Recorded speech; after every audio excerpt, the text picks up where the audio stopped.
Right on, right on. Well, where to start talking about this Mike Tyson fight? So Mike Tyson, if you don't know, is my all-time favorite combat sports athlete. He is my favorite boxer. I like to train in boxing. I've been doing that since 2019, and I went in not knowing anything, and I've never really had a stable trainer. It's been kind of a revolving door of just different people. Well, I've also been studying, jujitsu, but I love boxing, and I'm actually working with a boxing coach now who actually knew Mike Tyson. Floyd Patterson actually kind of adopted this guy. So, he was well familiar with the Catskill Boxing Club and all that good stuff. So, yeah, I love peekaboo boxing, and I love Mike Tyson, and so I'm also very much of the opinion that hey John, how you doing, man? I'm also very much of the opinion that we don't have enough like national communal events anymore. Like when we used to have like primetime TV and like sitcoms, like Full House and stuff like that. I heard the fight was bad and disappointing. Well, I mean, I could see why some people would say that, but I think when you keep in mind that Mike Tyson is, 58 yeyears old with a bad knee, it was not bad actually. I have thoughts, and not that I'm some like grand expert, but like as somebody who boxes and studies peekaboo, I have thoughts about what I saw in the fight. Like the paper, I think the best part about the pay-per-view actually was like a lot of people were watching it together. Like I could go on Facebook and everybody was kind of having a good time talking about the shared experience of watching the fight card, and we don't have that anymore as a country. The country has become very atomized because of the way entertainment media has developed. So anyway, back to this Tyson fight. So it was really fun just seeing everyone on Facebook complaining about the same things. Your dad stayed up and kept asking me to put up pirated footage and was disappointed by the end of the night. Dude, okay, so here's the deal. Netflix cannot handle, they don't have the infrastructure to handle live sporting events. They just don't have it. That thing was buffering like crazy. Santino stayed up for the whole thing with me. It was awesome, because I remember watching Mike Tyson, when I was Santino's age, well, actually, Mike Tyson, I think, was in jail when I was Santino's age. Anyway, but like I remember watching always loving Mike Tyson when I was little, like 5, 6, 7 years old. I remember watching him when he came out of prison. I've always loved Mike Tyson. And then when I got older, I started to study his form of boxing, and it's like one of the most beautiful things ever. So I love being able to watch this with Santino, my son. But like the buffering was insane. Like multiple people I knew were complaining about it. The live feed from the pirated stream was smooth. That's awesome. Well, there it goes to show you the pirates know what they're doing. It was like the fight would be going on, buffering, Although, like, and then the like hilarious thing was like when so Mike Tyson's son is like interviewing him backstage, and Mike Tyson's got one of those like it's kind of like a cup. Sometimes boxers will have like a belt that will kind of protect their lower organs. So Tyson was wearing one of those, but apparently like without underwear. So he's like getting interviewed like, from like the torso up. So it just looks like he's like totally normal. And then he like walks away totally bare-assed, like in front of the camera. And I was like, what is going on here? And then like Rosie Perez was one of the commentators, like stereotypical hopped up Puerto Rican, New York chick from the 80s and 90s. I mean, it was just like this exercise in randomness. And like, I don't know if anyone's ever seen like Aqua Teen Hunger Force, where there was like the internet wizard and he would keep talking and it would like buffer. I mean, if you were familiar with early 2000s internet, and you watched the fight last night, it was pretty much like that. I mean, it was just like buffering. And you kept having to like kind of rewind it a little bit or exit out of it and then get back in it, and then you'd basically be fine. But so I don't know, it was like kind of like a shared fun annoyance that we all participated in, just having to deal with the nonsense of this, you know, fight card constantly buffering and freezing up and then coming back on and then watching the fight, and then it was like it'd be good and then it was like, oh no, it's doing it again. So it was just kind of funny. The fights on the card in general were excellent fights. The girls' boxing match was really good.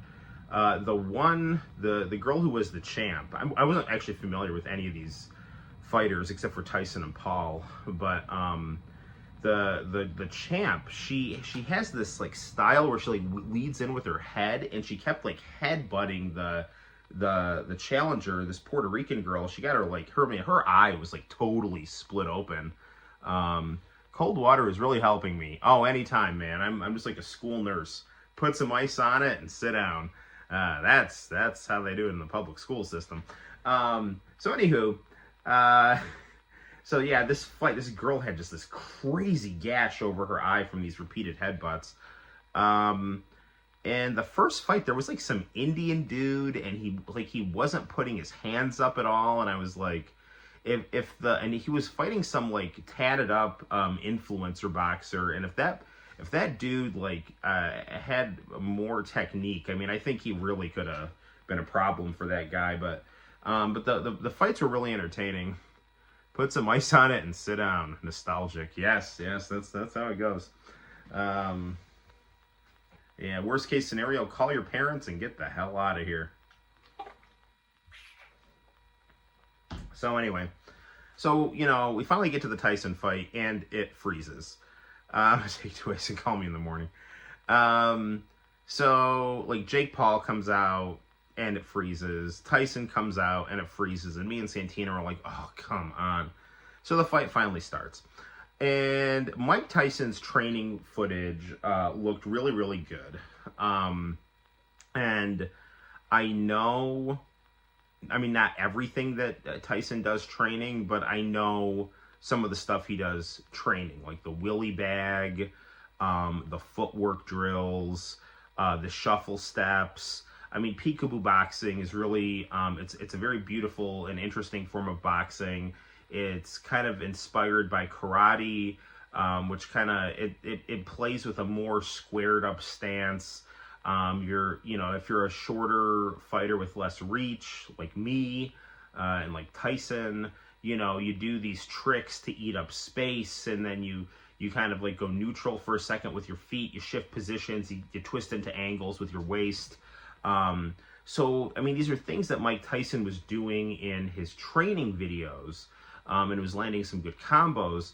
Now, the thing is, obviously, when you're training, you know, with a coach holding pads, or you're hitting a punching bag, you know, those things are working with you, right? They're not hitting back at you. So you don't have to worry about, you know, getting hit when you're moving in on those things. Whereas obviously when you're fighting a fighter who's, you know, across from you in the ring, if you're not careful moving in with those things, then you're going to get hit. And then the whole point of boxing is to hit and not get hit, right?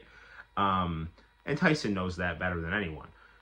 So anyway, so Tyson, like, he didn't look bad, but he definitely looked older than we've ever seen Mike Tyson, especially when contrasted to a guy in his 20s. Now, the big thing with Mike Tyson in that fight was his legs were not cooperating with him the way that I think they used to. And part of that was he did have a knee brace on. He wasn't making an excuse because of it. So, I mean, I'm not going to necessarily make an excuse because of it, but I'm going to tell you right now, Mike Tyson's head movement and his defense was impeccable.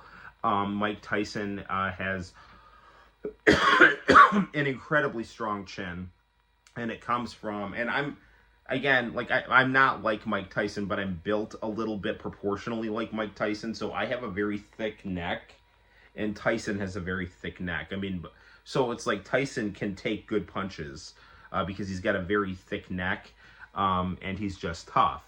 And he's got very good head movement, and he knows how to position his counters, to kind of draw, slip, counter punch, But the thing is like with Peekaboo, you have to kind of shuffle in, and what Tyson does normally when he fights is so Peekaboo, your feet are kind of like this, right? You've got kind of a heel toe squared stance. This foot's kind of fanned out a little bit, but you're basically like this.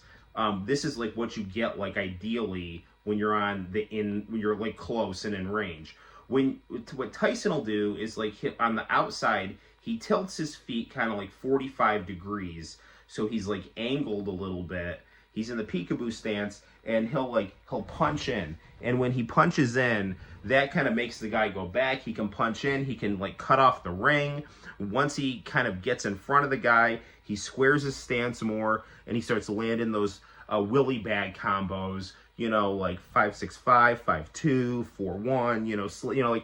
So it's like, and you condition your body on this number system to do these punches and bunches, and move your head after you do things. Like if you watch YouTube, you can like watch Customato.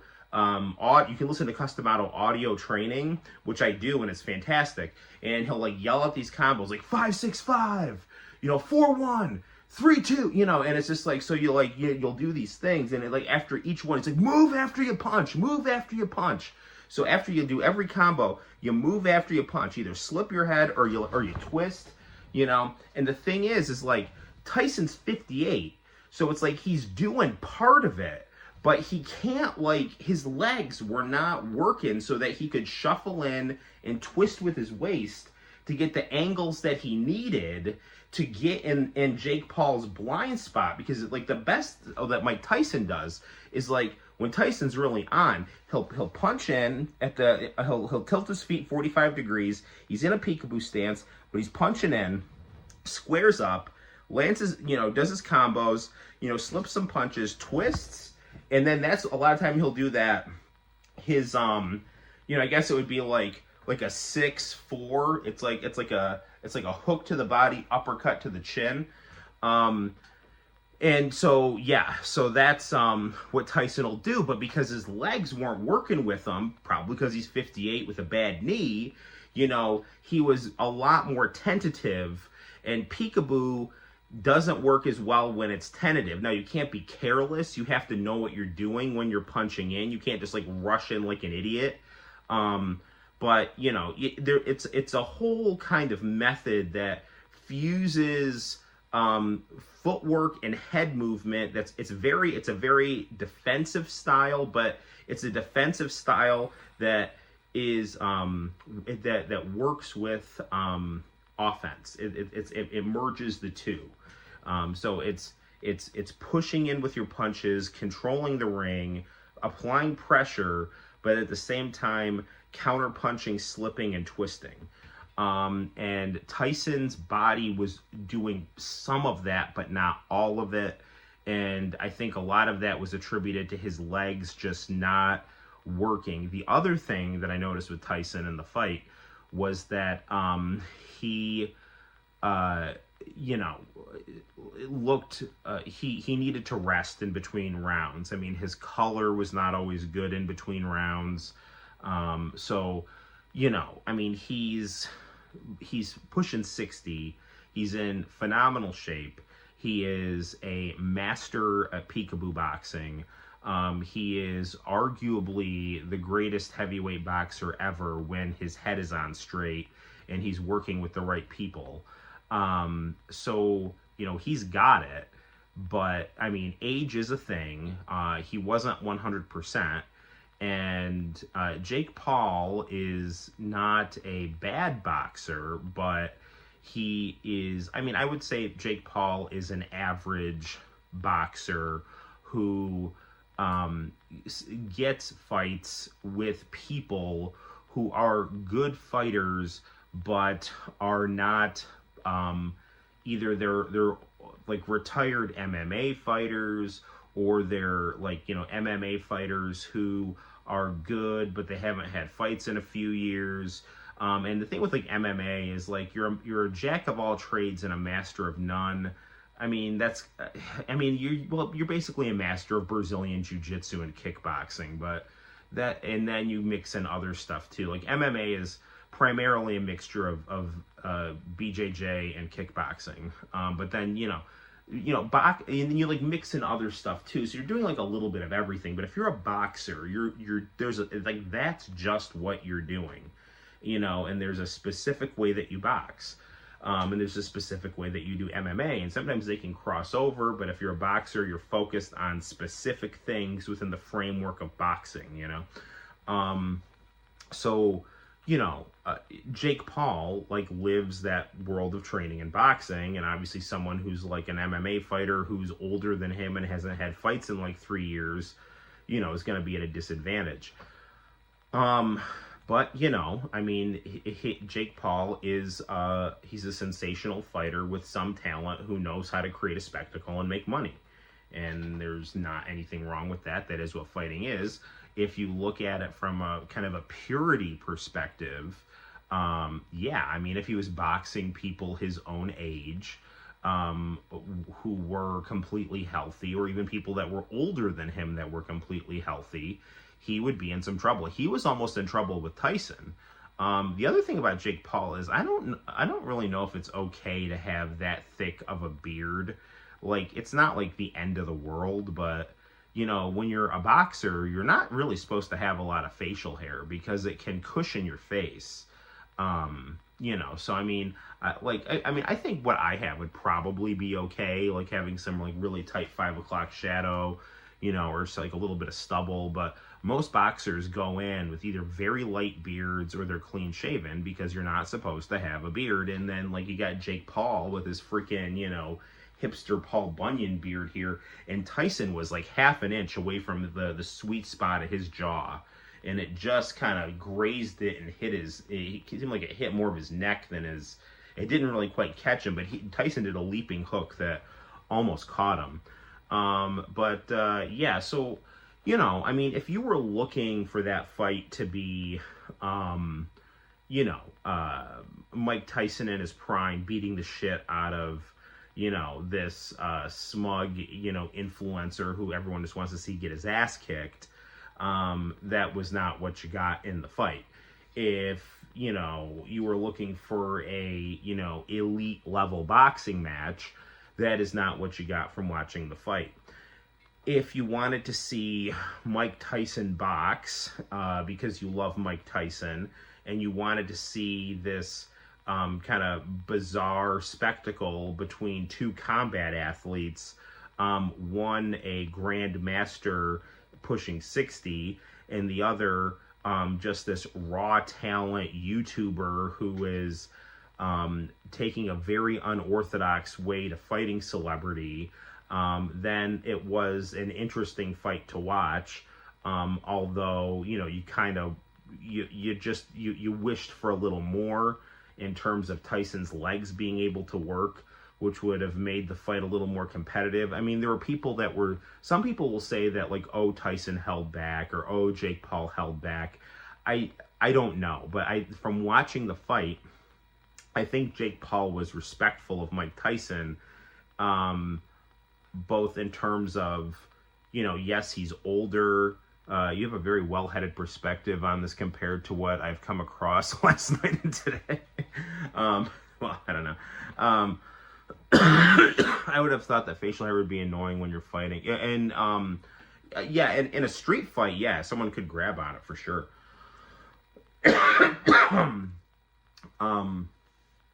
What was I saying? So I do think Jake Paul, I don't know if Jake Paul was really holding back, but I think he was aware that Tyson was older, but at the same time, so it's like you don't want to necessarily just go in there and just act like a dick to an old guy. So I do think there was maybe a little bit of like, I need to show respect to this older guy and just kind of see how this fight paces itself out. If he's going to start getting quasi-dirty, then I'm going to start getting quasi-dirty. But they both had a respect of each other I think Jake Paul was aware that if he got careless, he was going to get knocked out, because Tyson still has power, he still has speed, his legs aren't what they used to be, but like toward the end of the fight, Paul was kind of like, I think he was like looking for the knockout, and you know, I think it was Roy Jones on commentary saying he's got to be real careful about this, because you know, when you punch, after you punch, you can get hit. So if you're out there trying to knock Mike Tyson out, and Tyson's got really good head movement, so like say you throw a punch, Tyson weaves under it, and now he's like right in your crosshairs, and he just, you know, can like land a really good hook to your chin and then follow it up with an uppercut or something like that. I mean, you're in a lot of trouble and you've blown the fight. So and for Mike Tyson's part, I mean, I think understood that he had to be careful because Jake Paul is just a big, strong guy. He's got supposedly that like big overhand hook that he always does. But with Tyson's head movement, that was not going to be a problem for him, because Tyson still knows how to move his head. And, you know, if you just see a big sloppy hook coming your way and you're a peekaboo boxer, I mean, just like duck down, get out of the way, and then you can like, you know, move your head and, you know, punch, or like duck down and twist, you know. So Tyson knows how to do all that stuff. Even if his legs and his hips aren't working the way they used to, his head he knows how to get his head out of the way of things. Tyson's head movement in that fight was really, really good. So yeah, I mean, so it was an interesting fight to watch. And I do think, to Jake Paul's credit, I mean, everyone at the start of the fight was like, Mike Tyson's gonna beat the shit out of you, you know, finally someone's gonna beat the shit out of this guy. And then like when the fight was over and he won, it was like, whoa, you just beat an old guy, who cares, you know? It's like, I mean, whatever, man, you know.